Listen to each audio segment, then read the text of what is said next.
सबको मेरा प्रणाम। आईसीसी में साहित्य सागर की ये जो अगली रचना है, आठवीं रचना है, भीड़ में खोया आदमी, जिसके लेखक हैं श्री लीलाधर शर्मा पर्वतीय। उस पाठ को लेकर के मैं आपके सामने प्रस्तुत हूँ। यह एक लेख है और इस लेख में कई किस्सों का वर्णन किया गया है, कई छोटे छोटे प्रसंगों का वर्णन किया गया है। इसीलिए आप इसे कह सकते हैं कि यह एक कथा के समान भी है, क्योंकि लेखक ने इस लेख को एक कथा के समान हमारे सामने प्रस्तुत करने की कोशिश की है। लीलाधर शर्मा पर्वतीय जी ने इस लेख को लिखा है और यह एक समस्या प्रधान लेख है, यानी एक समस्या को हमारे सामने प्रस्तुत किया गया है और यह समस्या कई समस्याओं की जड़ है। आप कह सकते हैं कि हमारे देश में जितनी भी समस्याएं हैं, उन सभी समस्याओं की जननी है यह समस्या, यानी बढ़ती हुई जनसंख्या। आप मान सकते हैं इसे। तो बढ़ती जनसंख्या और खास करके बढ़ती जनसंख्या और पर्यावरण में जो प्रदूषण फैलता जा रहा है, पर्यावरण किस तरह से प्रदूषित हो रहा है हमारा, और उसका हम पर क्या प्रभाव पड़ रहा है, यह इस लेख के माध्यम से, इस कथा प्रसंग के माध्यम से समझाने की कोशिश की गई है। और हम किस प्रकार से, यानी आम आदमी किस प्रकार से इस बढ़ती जनसंख्या से त्रस्त है, जगह जगह पर हमें इन समस्याओं का सामना किस प्रकार से करना पड़ता है। तो इन उन समस्याओं को छोटे छोटे उदाहरणों के माध्यम से लेखक ने एकदम जीवंत रूप देने की कोशिश की है और वे उसमें सफल भी हुए हैं। तो आगे बढ़ते हैं हम। इसमें जो मुख्य किरदार है, थोड़ा सा हम जान लेते हैं इस पूरे चैप्टर को के बारे में, कि इसमें जो मुख्य किरदार है वो है वे हैं बाबू श्यामला कांत जी। जैसा कि ऊपर मैंने नाम भी लिखा है उनका, बाबू श्यामला कांत जी। बाबू श्यामला कांत जी के अभिन्न मित्र हैं लेखक, जिनका नाम है लीलाधर शर्मा पर्वतीय। ध्यान से सुनिएगा और टेक्स्ट बुक लेकर बैठिए, और जैसे जैसे मैं आपको बता रही हूँ वैसे वैसे आप समझिए और लिखित रूप में अभ्यास भी कीजिए साथ साथ। लीलाधर शर्मा पर्वतीय जी इसके लेखक हैं और लेखक के अभिन्न मित्र हैं बाबू श्यामला कांत जी। बाबू श्यामला कांत जी के बारे में इनका कहना है, लीलाधर शर्मा पर्वतीय जी का, कि वे सीधे साधे हैं, बहुत मेहनती हैं, ईमानदार हैं, लेकिन अपने पर्सनल लाइफ में, अपनी निजी जिंदगी में बड़े लापरवाह है। लापरवाह है मतलब केयरलेस है। और उसी केयरलेसनेस का परिणाम है कि इन्होंने ध्यान नहीं दिया कि जो बच्चे हैं वे कम ही अच्छे हैं, और उनके घर में बच्चों की लाइन लग गई है और अपने बच्चों की फौज उन्होंने अपने घर में खड़ी कर ली है। और खुद ये परेशानी उन्होंने अपने लिए तैयार की और आज उन्हीं परेशानियों में ये घिरे हुए हैं, जिसके कारण इन्हें कई समस्याओं का सामना करना पड़ रहा है। वास्तव में लेखक हमें कहना चाहते हैं कि अगर हमारे बीच कोई बाबू श्यामला कांत जैसा व्यक्ति है, तो वो सावधान रहे, अपने घरे बच्चों की फौज न खड़ी करे। और बच्चे जितने कम हैं, हमारे परिवार में बच्चे अगर कम हो तो उतना ही उन बच्चों के लिए भी अच्छा है, और हमारे लिए तो अच्छा है ही, देश के लिए भी, हमारे देश की उन्नति के लिए भी वह अच्छा है। आगे बढ़ते हैं हम। बाबू श्यामला कांत जी लेखक के अभिन्न मित्र हैं, जैसा कि मैंने आपको बताया। सीधे साधे, परिश्रमी, ईमानदार हैं, निजी जिंदगी में लापरवाह हैं, अपने घर में बच्चों की फौज खड़ी कर ली है। बाबू श्यामला कांत जी ने अपने घर में बच्चों की, मतलब उनके घर में, आप जब हम इस चैप्टर को पढ़ेंगे तो हम पाएंगे कि उनके करीब 8 बच्चे हैं। और एक एक करके उन बच्चों का यहाँ पर एक एक करके, मतलब कुछ बच्चों का जिक्र किया गया है, कुछ बच्चों की सिर्फ संख्या बताई गई है। तो अपने घर में जब बच्चों की जो फौज खड़ी कर ली है, इसके कारण आप, ये जस्ट एक पिक्चर आपको बताएगा कि अगर घर में बच्चे ज्यादा हो तो कितनी परेशानी होती है माता पिता को बच्चों के पालन पोषण में, उनके शिक्षा दीक्षा में, उन्हें संस्कार देने में, उन्हें कपड़े पहनाने, उनकी भोजन की व्यवस्था करनी, उन्हें पढ़ाना है, उन्हें शेल्टर देना, आश्रय देना है। उनके लिए उतना बड़े कमरे चाहिए, उतने सारे कमरे चाहिए, कहाँ से लाएंगे ये सब? ठीक है। तो जैसे जैसे अगर बच्चे, हर एक परिवार में बच्चे अगर इस तरह से 7, 8, 6 अगर बच्चे हैं, तो फिर देश की क्या स्थिति होगी, देश कहाँ जाएगा, ये हम समझ सकते हैं। अब हम बढ़ते हैं लेखक इस चैप्टर में आगे, कि लेखक कहाँ जा रहे थे। लेखक अर्थात लीलाधर शर्मा पर्वती, इनका इस चैप्टर का आरंभ ही होता है कि लेखक को कहीं जाना है और वहां जाने के लिए उन्हें आरक्षण करवाना था। आरक्षण क्या होता है? रिजर्वेशन। तो हमें जानना है सबसे पहले कि वे जा कहाँ रहे थे। वे जा रहे थे बाबू श्यामला कांत जी की बड़ी बेटी, बाबू श्यामला कांत जी की जो बड़ी बेटी है, उसके विवाह में शामिल होने के लिए वे हरिद्वार जा रहे थे। हरिद्वार जा रहे थे। जब हरिद्वार जा रहे थे तो जाने के लिए उन्हें जो सबसे पहले जिस चीज की जरूरत थी वो थी टिकट की, यानी आरक्षण करवाने की जरूरत थी। और जब आरक्षण करवाने के लिए गए, और चूंकि जाना बहुत जरूरी था उन्हें, अभिन्न मित्र की बेटी बेटी की शादी थी, जाना जरूरी था, तो आरक्षण करवाने के लिए गए। आरक्षण नहीं मिला उन्हें। क्यों आरक्षण नहीं मिला? क्योंकि वहां लोगों की लंबी कतार, कतार मतलब पंक्ति, लाइन पहले से ही खड़ी थी। और जब घंटों प्रतीक्षा की इन्होंने, और जब इनका टर्न आया, इनकी बारी आई, तो पता चला कि किसी भी गाड़ी में, यानी किसी भी ट्रेन में जगह नहीं थी। लेकिन जैसा कि पहले बताया कि अभी एक फास्ट फ्रेंड की बेटी की शादी है, और बेटियों की शादी में खास करके भारतीयों की एक मान्यता है कि अगर बेटी की शादी हो तो जरूर वहां पर जा करके, वहां जरूर वहां बेटी को आशीर्वाद देना चाहिए। इससे बड़ा पुण्य का काम और कुछ नहीं है। तो जाना जरूरी था, इसीलिए बिना आरक्षण के ही निकल पड़े। यानी आरक्षण इन्होंने नहीं करवाया, बस एक रनिंग टिकट ले ली इन्होंने और ये निकल पड़े हरिद्वार के लिए। लेकिन जो इनकी जर्नी थी वो ब्रेक जर्नी थी। ब्रेक जर्नी क्या होता है? कहीं जाने के लिए जब हमें ट्रेन बदलनी पड़े तो उसे हम ब्रेक जर्नी कहते हैं। उसे हम आगे पढ़ेंगे, आगे की स्लाइड में हम पढ़ेंगे कि क्या है वो। तो लेखक कहाँ जा रहे थे? तो लेखक अपने अभिन्न मित्र की बेटी के विवाह में शामिल होने के लिए जा रहे थे। उन्हें क्या क्या परेशानियां हुई? तो उन्हें आरक्षण नहीं मिला। उनके पास सामान हालांकि थोड़ा था, थोड़ा ही सामान लेकर चले थे। और यूजुअली हम क्या हम जो हमारी जो मानसिकता होती है, हम पैसे बचाने वाले लोग होते हैं। पैसे कमाओ भी और पैसे बचाओ भी, दोनों तरह की हमारी सोच होती है, तो हम जल्दी कुली नहीं करते। लेकिन लेखक को यहाँ सामान थोड़ा होने के बाद भी कुली करनी पड़ी, क्योंकि कुली ही उन्हें एकमात्र अंधेरे में रोशनी की वह किरण नजर आई जो उन्हें ट्रेन के भीतर धकेल सकता था। इसीलिए उन्होंने कुली की सहायता ली, क्योंकि वहां भीड़ बहुत ज्यादा थी। और कुलियों में एक विशेषता होती है कि वे आपको, आपने बस कुली कर ली, उसे पैसे दे दिए ना, वो आपको जगह भी दिलवा देगा। टीटी दिलवाए या ना दिलवाए, पर वो कुली आपको जरूर जगह दिलवा देगा, और आपको गाड़ी के अंदर तो पहुंचा ही देगा। तो पहुंच तो गए, लेकिन कैसे जा पाए हैं गाड़ी के अंदर, यानी ट्रेन के अंदर? खिड़की के रास्ते से गए। जो इमरजेंसी विंडोज होते हैं उसको अगर आप थोड़ा सा ऐसे हाथ लगाएंगे तो वो आपके हाथों में आ जाएगी। भारतीय रेल की में होती है ऐसी खिड़कियां। तो वो खिड़की के रास्ते से अंदर गए। अब अगला है, इसमें देखिए मैं प्रश्नों के माध्यम से इस चैप्टर को आपके सामने, पूरे चैप्टर में प्रस्तुत कर रही हूँ कि लेखक कहाँ जा रहे थे और उन्हें किन परेशानियों का सामना करना पड़ा। तो लेखक हरिद्वार जा रहे थे और उन्हें लेखक हरिद्वार जा रहे थे और उन्हें किन परेशानियों का सामना करना पड़ा? उन्हें आरक्षण नहीं मिला, खिड़की के रास्ते से अंदर गए, और वैसे ही उन्हें उतरना भी पड़ा। अब मैंने आपको पहले ही बताया कि यह जो उनकी यात्रा थी, यह ब्रेक जर्नी थी, यानी हरिद्वार तक पहुंचने के लिए उन्हें एक जगह और ट्रेन बदलनी पड़ी। तो कहाँ ट्रेन बदली उन्होंने? उन्होंने ट्रेन बदली लक्सर में। लक्सर जंक्शन में उतरे और लक्सर जंक्शन से उन्होंने हरिद्वार के लिए दूसरी ट्रेन ली। लेकिन जब जंक्शन पर उतरे तब उन्हें एक ऐसा दृश्य दिखाई दिया, उन्हें जो देख करके वे सोच में पड़ गए कि अरे, लोग अपनी जान को भीषण संकट में डालकर ट्रेन की छत पर यात्रा करने के लिए इस तरह से विवश हैं। इस तरह से लोग विवश हैं कि अपने अपनी जान को उन्होंने संकट में डालकर रख दिया है। क्या देखा उन्होंने?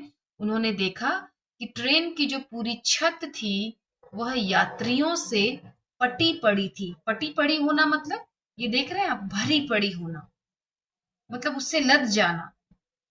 जैसे कैसे गर्मी के दिनों में आम के पेड़ पर आम पटे पड़े होते हैं, कोई शक्कर का एक छोटा सा टुकड़ा गिर जाता है, काली चींटियां उसे एकदम ढक लेती है ऊपर से, तो उसे कहते हैं पटा पड़ा होना।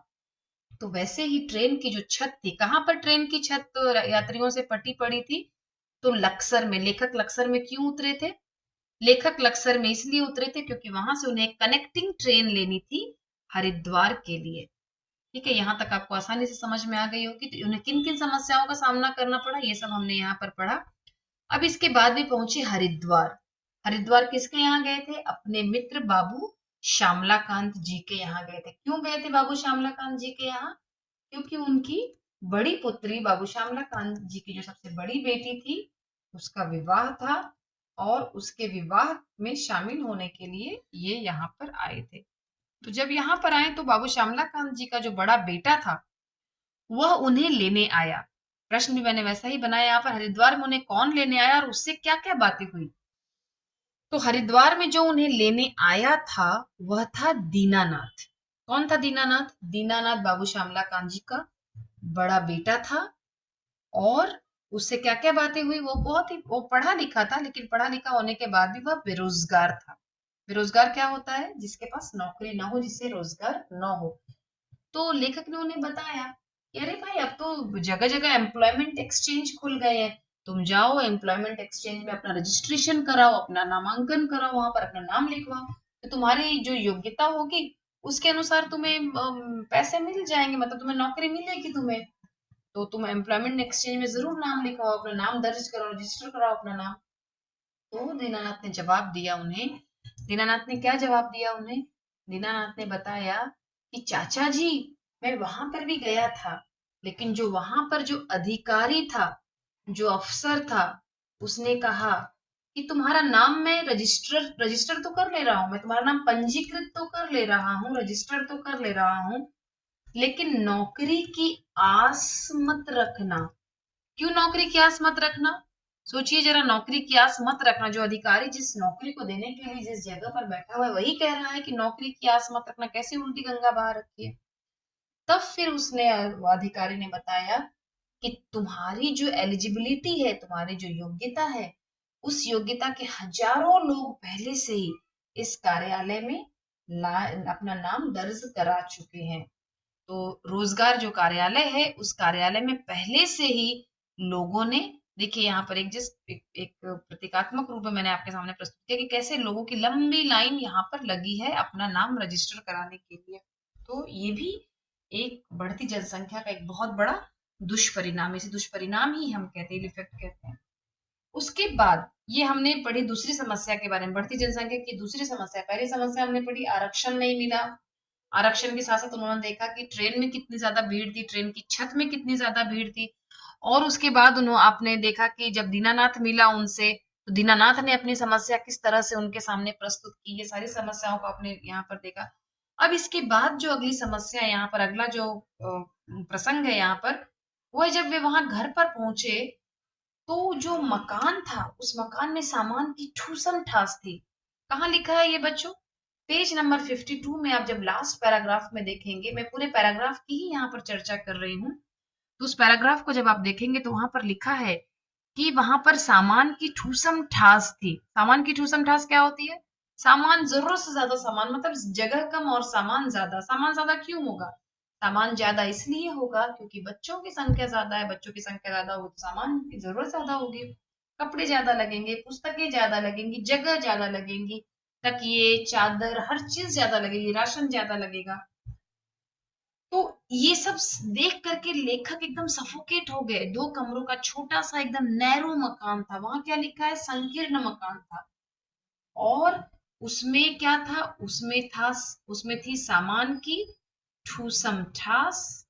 ठूसम ठास मतलब जहां जगह मिला वहां सामान रख दिया गया था, कोई नियोजित तरीके से सामान नहीं रखा गया था।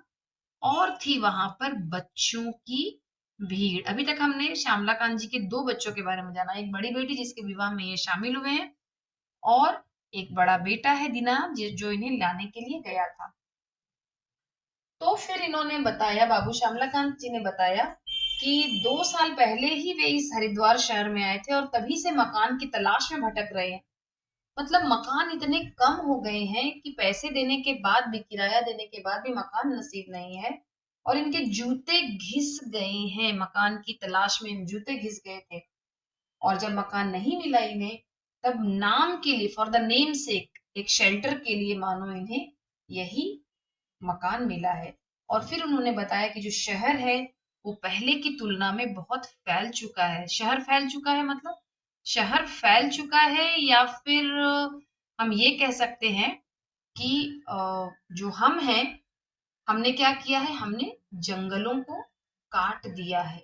ये शहर है, ये हरिद्वार शहर है। एक एक समय, एक थोड़ी देर के लिए हम मानते हैं कि हरिद्वार शहर है, और बाबू श्यामला कांत जी का कहना है कि शहर पहले की तुलना में फैल चुका है। यानी हमने क्या किया है?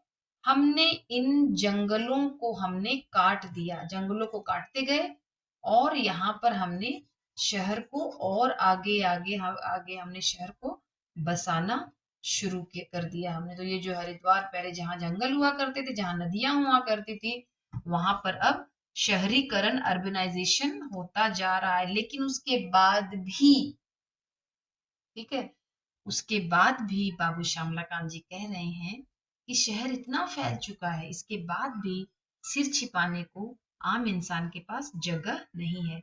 इससे ज्यादा विडंबना की बात और क्या हो सकती है। ठीक है। अब इसके बाद ये यहीं पर ये कहते हैं कि बढ़ती हुई आबादी का ही यह दुष्परिणाम है। इस वाक्य को जरूर अंडरलाइन करके रखिएगा। पेज नंबर 53 में फर्स्ट पैराग्राफ जो है, आबादी का ही दुष्परिणाम, उसमें सेकंड सेंटेंस है, यह बढ़ती हुई आबादी का ही दुष्परिणाम है। तो जहां जरूरत पड़े आपको, जरूरत के अनुसार आप इस वाक्य का हमेशा अच्छी तरह से आप इस वाक्य का उपयोग कीजिए कि यह आबादी का ही दुष्परिणाम है कि जनसंख्या बढ़ रही है, मकान और खाद्यान्न घट रहे हैं। अब उसी समय श्यामला जी की जो पत्नी है, वे जलपान लेकर के, यानी नाश्ता लेकर के भी आई, जल और पान, जलपान लेकर के आई। उनके पीछे 3 छोटी लड़कियां थी, यानी हमने एक जान लिया बेटी के बारे में जिसकी शादी होने वाली है, एक बेटा है दीनानाथ, प्लस 3 छोटी लड़कियां हैं, और पल्ला पकड़े 2 छोटे लड़के थे, यानी 3 2 5 और 2 7। एक बेटे का जिक्र और आएगा जिसका नाम है सुमंत। तो इस आधार पर अगर प्रश्न पूछा जाए कि बाबू श्यामलाकांत के कितने बच्चे थे, तो हम कह सकते हैं कि उन्हें कुल 8 बच्चे थे। कुल 8 बच्चे थे बाबू श्यामलाकांत जी के। तो अब उसके बाद उनकी पत्नी आई, और उनकी पत्नी को जैसा उन्होंने कुछ वर्षों पहले देखा था, बहुत ही सुंदर दिखती होंगी, स्वस्थ दिखती होंगी, तो उसके विपरीत एक फीकी सी मुस्कान ओढ़े हुए वे उनके सामने आई, और उनकी दुर्बल काया और पीला चेहरा देख करके लेखक एकदम शॉक्ड हो गए। वहां पर शब्द दिया गया है पेज नंबर 53 सेकंड पैराग्राफ में कि लेखक स्तब्ध रह गए, चौंक गए। अरे, आप ऐसे कैसे दिख रही हैं? तो आप डॉक्टर को दिखाकर इलाज नहीं करा रही हैं क्या? डॉक्टर के पास जाइए, अपना इलाज करवाइए, आप इतनी अस्वस्थ दिख रही हैं, आप कब से अस्वस्थ हैं? तो वे फीकी मुस्कान मतलब फीकी मुस्कान मुस्कुरा दी। फीकी मुस्कान देना मतलब कि ऊपरी ऊपरी मुस्कान, जहां पर आप फॉर द नेम सेक आप मुस्कुरा रहे हैं। और फिर उन्होंने बताया, उन्होंने अपनी समस्याएं भी बताई कि भाई साहब क्या बताऊं, इतने बड़े परिवार में, मतलब जहाँ 8 बच्चे होंगे, ये दंपत्ति है, दंपत्ति मतलब पति और पत्नी, यानी 10 लोग, एक ही परिवार में 10 लोग जहाँ रह रहे हैं, तो कोई ना कोई वहां बीमार रहता ही है, इनका ये कहना है। तो कोई ना कोई बीमार रहता ही है। ये मैंने बताया था आपको, सामान की ठूसम-ठास और बच्चों की भीड़ देखकर लेखक का दम घुटने लगा। और जब उन्होंने बाबू श्यामलाकांत जी की पत्नी की दुर्बल काया देखी, पीला चेहरा देखा, तो उन्हें ऐसा लगा कि वे अस्वस्थ हैं, बीमार है, और बच्चों की भीड़ उन्होंने देखी, तब उन्होंने यह प्रश्न पूछा कि आप कब से अस्वस्थ है, डॉक्टर को दिखाकर इलाज नहीं करा रही हैं क्या? तो वे फीकी मुस्कान मुस्कुरा दी, और उन्होंने बताया कि इतने बड़े परिवार में कोई ना कोई बीमार रहता ही है, और मैं कहाँ जाऊं, जब डॉक्टर के पास जाती हूँ तो डॉक्टर भी किस किस को देखेगा, इतने सारे उसके पास रोगी होते हैं, और रोगी और उनके संबंधी मधुमक्खी के छत्ते की तरह डॉक्टर को घेरे रहते हैं। किससे तुलना की उसने, देखा है ना आपने मधुमक्खियों की संख्या, तो उसने मधुमक्खी से तुलना की, उसने मधुमक्खी से तुलना की, उसने मधुमक्खी से तुलना की उसने अपने मतलब डॉक्टर के पास जो मरीज होते हैं उसकी तुलना उसने मधुमक्खी से की। फिर उसने बताया कि डॉक्टर भी किस किस को देखे। आजकल तो ऐसा लगता है कि मानो पूरा शहर ही अस्पताल में, ये अस्पताल की जो स्पेलिंग है उसमें आधा स है, पूरा शहर ही अस्पताल में उमड़ आया है। फिर वो खुद कह रही है कि समझ में नहीं आता ऐसी भीड़ क्यों है। जिसके घर में खुद इतनी भीड़ है, जिसने खुद इतनी भीड़ इकट्ठी की है, वो खुद कह रही हैं कि समझ में नहीं आता ऐसी भीड़ क्यों है। तो इस भीड़ के पीछे एक कारण वे खुद भी हैं, उन्हें यह बात समझने की आवश्यकता है। तो श्यामलाकांत जी की पत्नी ने अस्पतालों की क्या हालत बताई। उन्होंने बताया कि पूरा शहर ही अस्पताल में मानो उमड़ कर आया है। उसके बाद उन्होंने भी कई समस्याएं बताई। क्या समस्याएं बताई उनकी पत्नी ने? तो उनकी पत्नी ने बताया कि विवाह की तैयारियां भी ठीक से नहीं हुई है। कहाँ है ये? Page number 53 second last paragraph. उसने बताया कि विवाह की तैयारियां भी ठीक से नहीं हुई है। क्यों नहीं ठीक से हुई है? क्योंकि जो टेलर है, दर्जी, दर्जी को हम कहते हैं टेलर। तो टेलर, जब परिवार में शादी होने वाली तो आपको पता है हर एक व्यक्ति नया कपड़ा पहनने को उत्सुक रहता है, सिलवाने को दूल्हा दुल्हन, दुल्हन के लिए नए कपड़े बनते हैं, ब्लाउज है, साड़ियां हैं, ये है वो है, बहुत सारी दर्जी की भी वहां उतनी जरूरत होती है। तो उसने बताया कि दर्जी ने भी कपड़ों का ढेर दिखा करके उसने बता दिया कि भाई क्षमा कर दीजिए, मैं नहीं सिल सकता और कपड़े, मेरे पास कितने सारे कपड़े पहले से ही है। फिर वो कह रही है कि पहले जब लोग दुकानों में जाते थे तो ग्राहक का स्वागत किया जाता था, आइए आइए बताइए क्या लेंगे, इस तरह से ग्राहक का लोग स्वागत करते थे।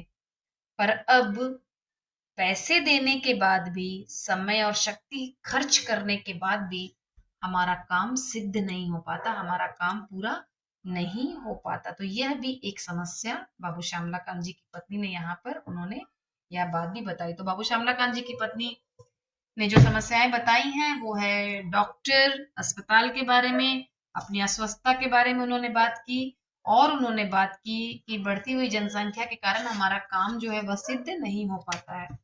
अब यहीं पर आएगा, यहाँ पर आएगा इनका जो अगला बेटा है, बड़ा जो श्यामलाकांत जी का जो दूसरा बेटा है वो है सुमंत। उसका आगमन होता है, कहाँ गया है सुमंत? सुमंत सुमंत गया है राशन की दुकान पर। क्या है राशन की दुकान? जहां पर गेहूं चावल, जहां सब्सिडाइज्ड चीजें मिलती है, यानी अगर आप बाहर की दुकान में कोई सामान इस ये राशन खरीदते हैं तो आपको थोड़ा ज्यादा दाम में मिलेगा, लेकिन यहाँ सब्सिडाइज अगर आप लेते हैं थोड़ा कम मूल्य में आपको मिलेगा।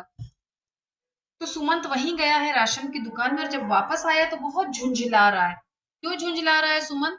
सुमंत झुंझला रहा है क्योंकि वह सुबह से राशन की दुकान पर गया हुआ था, पूरा समय लगाया उसने, अपनी शक्ति उसने झोंक दी, उसके बाद भी उसे पूरा सामान नहीं मिला और वो बहुत ही परेशान है। यानी बढ़ती जनसंख्या से हमें बच्चों की फौज, लोगों को बच्चों की फौज अच्छी लगती है, नो डाउट उन्हें बहुत अच्छी लगती है, पर यही बच्चे फिर हमें बाद में एक समस्या नजर आने लगते हैं। इसीलिए बच्चे कहा गया, इसीलिए कही गई ये बात कि बच्चे जो है वे कम ही अच्छे हैं। तो बढ़ती जनसंख्या से उत्पन्न होने वाली समस्याएं हमने अभी यहाँ पर पढ़ी, अपने ऊपर के जो भी हमने वीडियो देखा इससे पहले, इसमें हमने एक बार हम रिकैप करते क्या क्या समस्याएं हमने देखी। पहली है मूलभूत आवश्यकताओं की पूर्ति भी नहीं हो पा रही, यानी रोटी कपड़ा और मकान, खाने की चीजें, जो चीजें जरूरत है हमारी बेसिक नीड्स है जो हमारी, वो भी पूरी नहीं हो पा रही है। बेरोजगारी बढ़ रही है, गरीबी है, प्रदूषण है, हर जगह पर भीड़ है, अनुशासन का पालन नहीं हो पा रहा है, स्वास्थ्य दर बहुत कम होता जा रहा है, बीमारी कुपोषण में वृद्धि हो रही है। यानी इन सभी समस्याओं पर हम रोक लगा सकते हैं, प्रतिबंध लगा सकते हैं हम, और एक अच्छी क्वालिटी जो लाइफ की होती है, अच्छी क्वालिटी जो होती है जीवन की, वो हम जी सकते हैं अगर हम इस पर रोक लगाएं। तो ये आज की मांग है हमारे समाज की, हमारे देश की, पूरी दुनिया को। अगर हमें प्रदूषण से बचना है, अगर हमें इन सभी समस्याओं से बचना है, तो हमें जनसंख्या पर रोक लगानी ही होगी। बाकी का जो इसका जो पेज नंबर 54 और 55 में जो समस्या का निदान क्या है, समाधान क्या है, और बहुत सारे प्रश्नों के साथ अगले चैप्टर में, अगला जो हमारा वीडियो होगा, मेरा जो वीडियो होगा अगला, उसमें मैं वापस आपके समक्ष लेकर के आऊंगी। आप जरूर देखिए उसे भी। और अगर आपको लगता है कि ये आपके काम आ रहा है तो चैनल को लाइक कीजिए और सब्सक्राइब भी